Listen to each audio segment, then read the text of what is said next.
I'm not sure on the timings how long we're supposed to go on for. So I'm sure I haven't got an earpiece for somebody to whisper in my ear and say, "That's it, stop talking." So I'm conscious we might be near the end of our slot. So it would be really great just to go around the panel and just think, moving forward over the next 12 months, assuming things slowly edge back to something approaching normal. What does everybody hope for their respective interests in, whether it be San Paulo, Detroit, whatever, or independent soccer in general? What are people hoping for moving forward? What would they like to see happen over the next 12 months? I had a lot of time now, the last year, to think about a lot of things, because we couldn't go to the stadium. I was at home. I was reading a lot of books. We made a lot of discussions, and I think a lot of people had a lot of big economic problems, and this made me think a lot about our society. And we can be happy, although we had some problems with St. Pauli. We could go on. Football was had the privilege to get money, and so now, of course, everybody hopes that people are coming back to the stadium, as Mia said. And what Sean is saying all the time in Detroit, he has a revolutionary idea that football is a little bit more than just winning something. In that moment, I must criticize you, Nick, because a couple of minutes ago you said a horrible sentence. We've never won anything in St. Pauli. Three times. Yeah, you said it. I know you did, and to be honest, forget it, because we have won a lot of things. Not points, not competitions, but you know what you win. You win friends, you win a culture, you win living together. This is what I learned this last year. A lot of people there discussing about the pandemic, and I told them, where is this coming from? Did you never think, where is all this coming from? It's another damage, collateral damage of how we are working and living together, how we are organizing our economy. And nobody's thinking about that. They are just fighting a pandemic. And we go on destroying the ecological systems, and we can wait till the next thing is coming to us. And we have to change something. And of course, we have to produce things, we have to sell things, people need jobs, everything okay. But if we don't make a transformation of our society, and also in football, let's say, not just get more and more and more money, more matches, generating more money, higher prices, with disregarding all the damages that this will cause, also on the psychological aspect. I see a lot of people with alcohol, drinking too much alcohol, eating too much, with depressions, everything. And this is all has nothing to do with how we organize our life. This is ridiculous.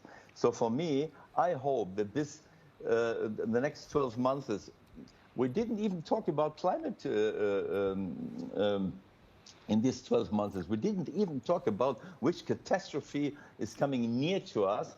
If we go on like this the next years, everybody is hoping that life is coming back. We have to tell people that, but politicians don't do that. So I hope that we, with our role model, and you with your role model, your authorities, MLS, they think they can be a role model for us. What is the next step? To give us a football with this act. You can tell these bastards, fuck off. This will not happen. We will be the role model for them. Their idea to organize football, to organize life is over. This is over. They can forget it with their money, with all the bullshit they are doing there. So we will be the role model for them, and St. Pauli, we will go on with everything we do, playing football, winning some games, Nick, Okay, I have to tell. Oke was a little bit nervous in January. You know, this is something. This is something that every now and then, every other year is happening. You know, Oke still has not understood these things. I remember in when I came in 2014, in 2015, he was nervous that we get relegated. So we made it. Then in 2017, we didn't have points Christmas, but what is this? We have to have points at the end of the season. So Oke got a little bit nervous, and we made one of the best second legs of this history. And now in January, he was nervous again. And he didn't understand. I knew that Timo would make it with the best performance ever. So this is on one side that we don't have to fear to get relegated, because if things are going really worse, we will make it in the second leg, beating everybody up with our energy, with our philosophy, with our ideas, and they can stand it. You know which clubs get relegated this year? Schalke 04, killing 30,000 pigs every day, and Werder Bremen killing 20,000 little chicken every day. You know, they got relegated. So I hope that we can be a role model for changing something, and you know. Ewald, this is why you are my favourite person in football.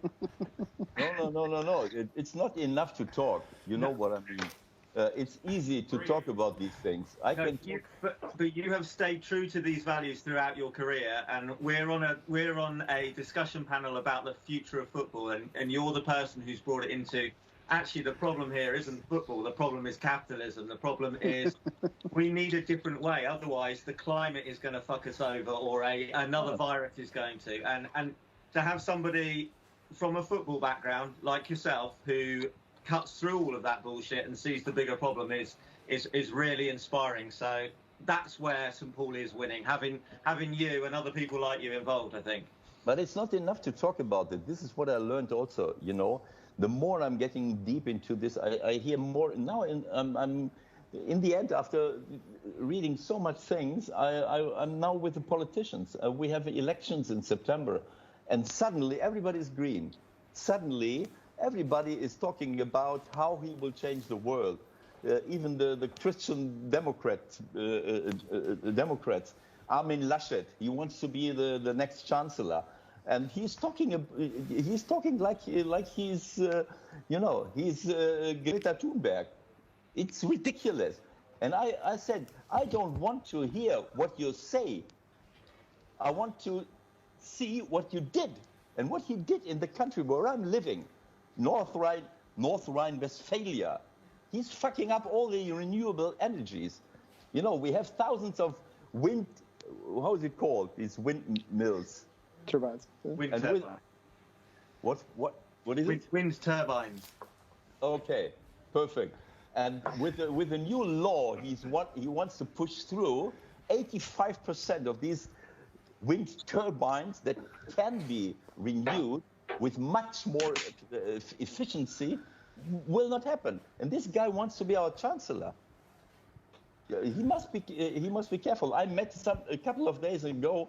I met the candidate of the Social Democrats in the what is it, in the TV program, and I told him, what did you do the last 20 years?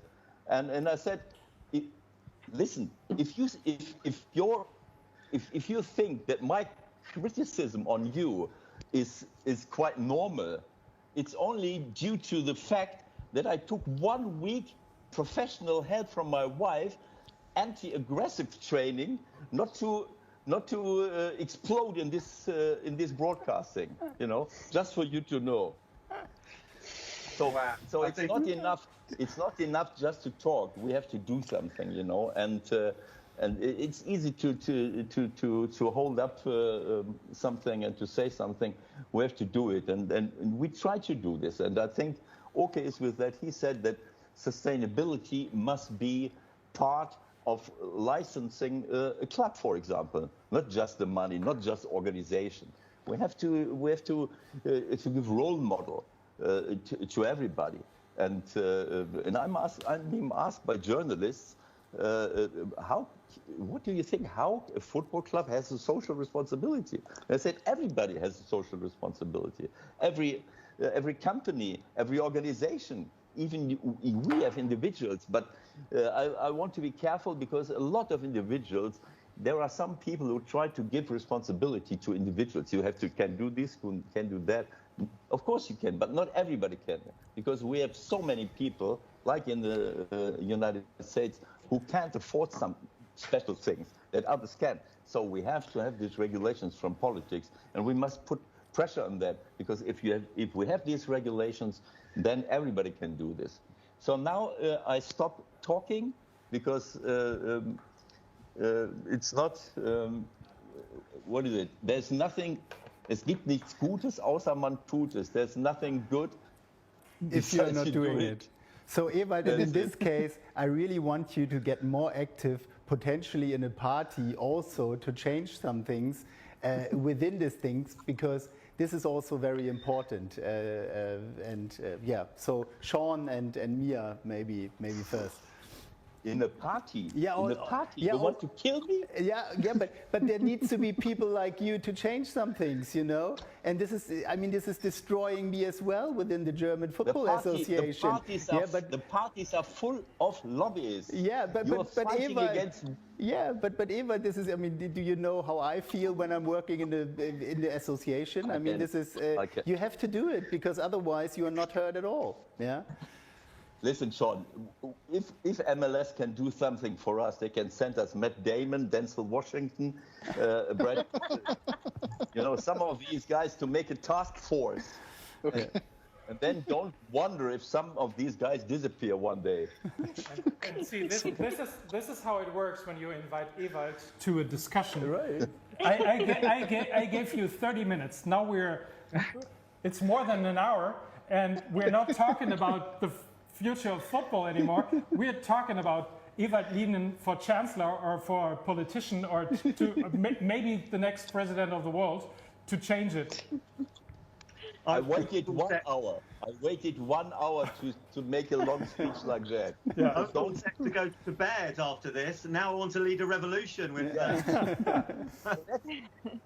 That's why when short before the game, everybody wanted to go out to kill the opponent, you know. I see that. I believe, Ewald, you missed me. This is why you're now on that level.